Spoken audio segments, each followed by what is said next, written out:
click mo tong recover your Facebook account if you can access your account, email, address, or mobile phone number. So, click natin yan.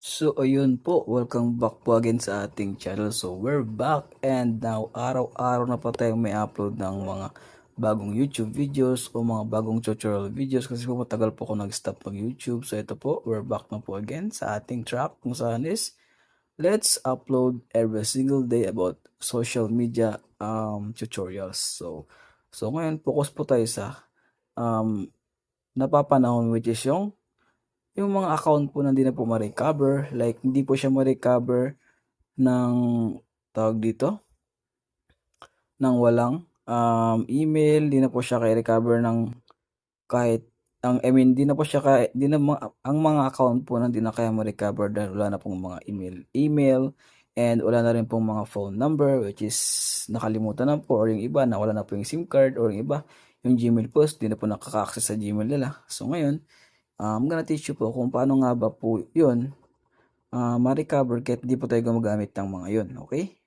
So since sa Facebook lang po talaga, so ayun, stay tuned lang po. Alam ko yung iba dyan gusto nyo malaman kung paano yan, pero bago yan, syempre bago ka pa lang sa aking channel or naligaw ka man, i-subscribe mo na yan kasi malaking tulong po talaga yan pag subscribe mo.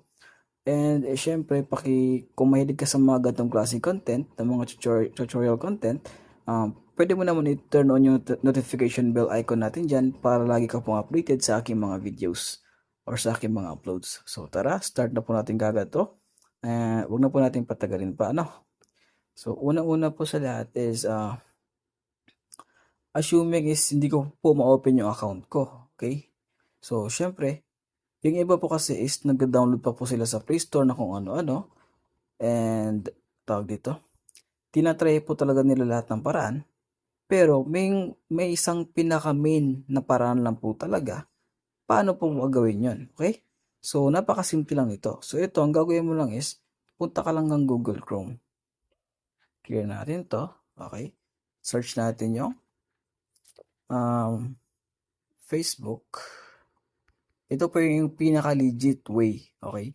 Pinaka-legit way po para ma-recover po natin yung mga account natin nang wala na pong nang wala na pong access sa Google or sa mga phone numbers natin. Ito, type po lang po sa Chrome, Facebook Help Center. So, click natin yan. Okay, so ito pong lalabas dyan. Kung makikita nyo po is maraming options dito. So, focus po tayo sa account recovery. Okay? Or recover account, pwede rin naman. So, click natin to account recovery, no? So, alam ko po yung iba is talaga namang nag-eager po talaga na maayos yung mga Facebook account nila.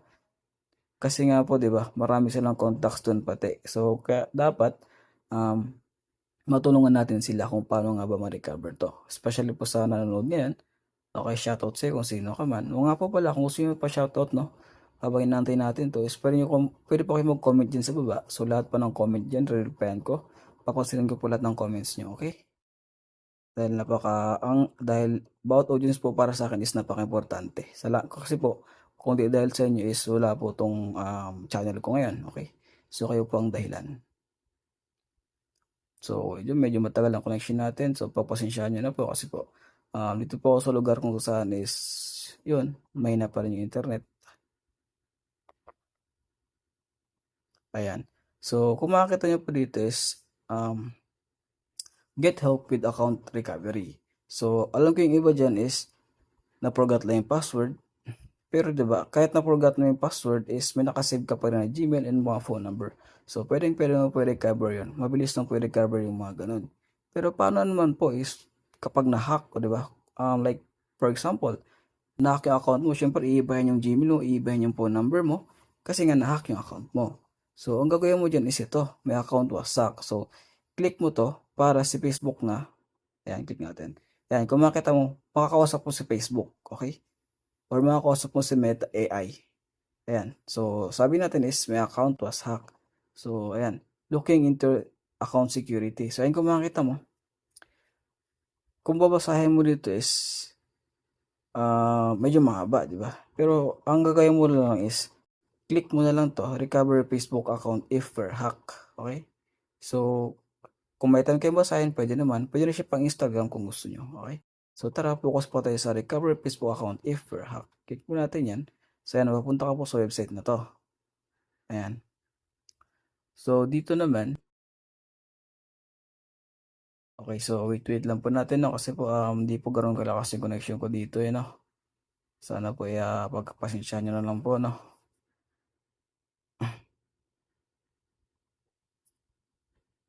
Okay. Wait, para na ulit tayo, no? Okay, so wait lang natin.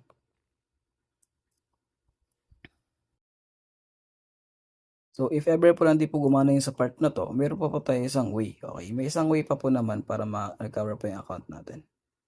So, ito po yung pinakaunang way lang naman. Okay, isa sa mga legit way. Okay, paano ma-recover yung account natin. So, ayan, kung makita mo is ito. Click mo tong recover your Facebook account if you can access your account, email, address, or mobile phone number. So, click natin yan.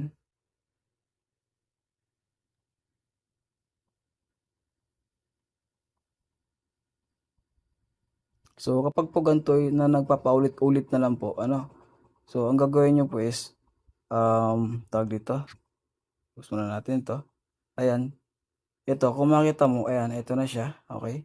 So, kung makita mo is dito, napakadaming mga pwedeng basahin o mga learnings na gusto mong basahin, okay? So, ang gagawin mo lang dito is, ito, kung makita mo is may link dito, okay yan. So, ang gagawin mo is, i-click mo yung link na yan, or i-click mo tong link na to, on device you've used to login your identity. So, click natin yan.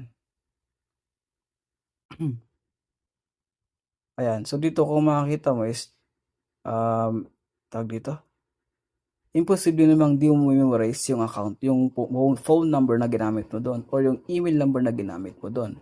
Okay. For example is, memorize mo yung email number, yung phone number na ginamit mo. So, ilagay natin dito. So, ito, example is, ito yung sa phone number ng account ko. So, let's see if makakita niya. Kasi dito is, find your account. So, meaning hanapin po yung account natin dito. Ayan. Kung makakita mo ito. So, ito yung mga account na nakita niya na ginagamit ng phone number, ng phone number na yan na nasa account na to. Ayan. Kung makakita mo is, ito po yung akin yung sa gitna. So, kapag kinlik ko po yan, so, ayan, click natin. Kasi po ito yung account ko, no? Sa gitna na yan. Wait natin. So, ayan. Kung makikita mo is, confirm your account. We send via WhatsApp, enter the code, confirm your account. Okay? So, dito, kapag wala ka pong syempre, wala kang phone number, pwede mo mag-try another way. Ayan. Kung makikita mo is, may mga options po yan dito. Okay? So, kapag naka-install ka po ng WhatsApp, mas maganda. Kasi syempre sa WhatsApp naman, dyan yung account, yung phone number mo nakalagin dyan syempre. So kapag wala naman, pwede mo ito i-click yung SIM na to. So ayan, pwede ka po makakuha ng code, okay? So pero kasi di ba wala naman tayong phone number or email, kaya hindi po natin ito magagawa tong mga to, okay? Kasi alangan naman i-enter password natin. Hindi naman po natin alam yung password kasi nga po nakalimutan na natin, di ba? Kaya nga po nire-recover natin. So, pagka ganito, ang gagawin mo is ito pong second method natin. So, ito po is sa mga account na like nakasave pa sa WhatsApp yung phone number nila na pwede pang isend doon yung code. Okay? So, kapag wala naman pong ganun, okay mag-alala. So, ito po yung next way or last way natin. Okay? So, wait lang po natin. Type mo lang dito is Facebook. Help center pa rin, of course. Tapos, ikot ang help center. Okay.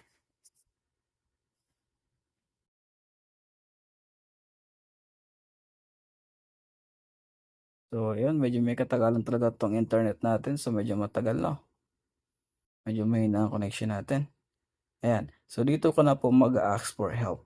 Okay. So, kakausapin mo na po si Facebook. So, i-chat mo na siya. Okay. So, ito na yung strategy mo. Okay. Para ma-recover mo yung account mo. So, ask for help na tayo. Ayan. I need help. So, dito mo na siya kakausapin. Yung mga credentials mo, yung mga information mo i-chat mo siya, siya na pong bahala sa'yo. For example, can you recover my Facebook account named